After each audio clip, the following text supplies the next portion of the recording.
Hey honeycrunchers, and welcome to the 19th episode of my BornPrettyStore unboxing. The first product we have is Born Pretty Artist L004 stamping plate. Second is Born Pretty Artist L005 stamping plate.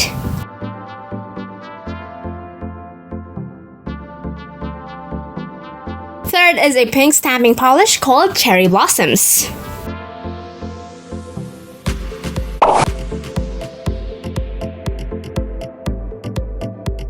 And lastly, we have Summer Mints, and it's a stamping polish as well.